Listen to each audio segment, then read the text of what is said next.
So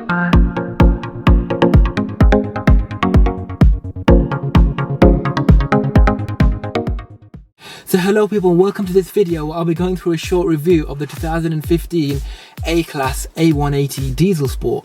My brother's gone abroad for a while and he's given me the chance to drive his car for the weekend and really just weigh it up and give a summary of the car. The exterior of this car I believe is very well proportioned. It has this boxy kind of stance and very aggressive lines and a bold, distinctive grille.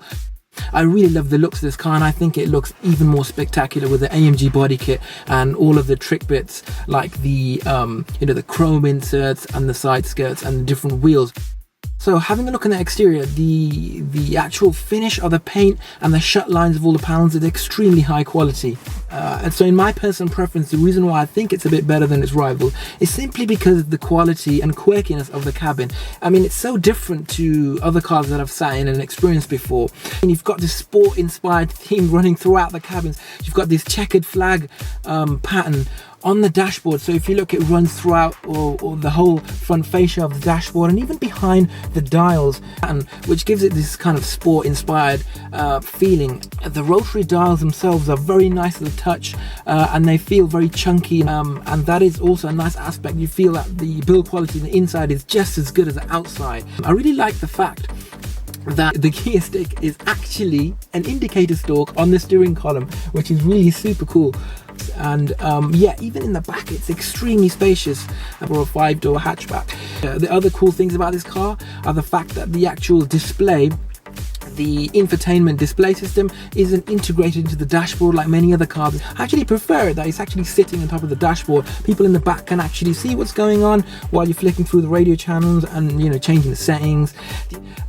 In the dynamic modes, you've got a choice between the different settings. You've got eco mode, you've got comfort mode and sport mode, climate control, adaptive cruise controls. All of this kit just makes the car a better experience to drive. Now the big thing, and many reviewers have really slated this car for, is the ride quality and the handling and stuff like the steering feel. Now, having driven it for a weekend, driving around town and giving it a bit more of a drive around some country lanes, I think that the harsher or harder suspension, should I say, is actually a nice feature of this car because it feels so planted round corners. You can feel the weight transfer, and that actually inspired me to build confidence in the car and actually drive it a bit harder. So I do think that it is a bit more driver focused in its basic guise compared to its rivals. The other thing is that the steering, people have complained that it lacks feel and you can't really feel it weight up between corners, but definitely when you're pushing it, it does weight up a little bit, and you can definitely feel the grip through the front tires as you do roll through corners, and you can get a good flow. In the basic variant of the 180D, it qualifies for free road tax, but this particular example is a sport model and it just creeps over the 100 gram per kilometer margin, so it doesn't really qualify this model. The other amazing feature about this particular A-Class is the fact that it has the park Tronic system, and it's amazing. It actually enables you to predict how far the car behind is, and it kind of gives you a prediction depending on how much steering input you're putting into the car, so it tells you where you're going to be before you actually get there,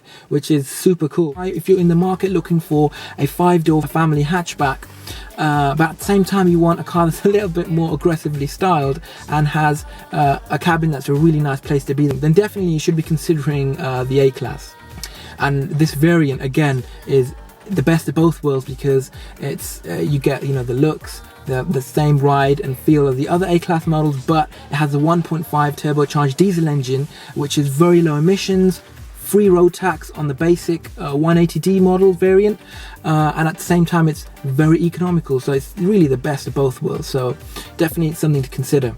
Alright, thanks people for watching. I hope that the review has been informative and useful, so I'll catch you guys next time. Take care.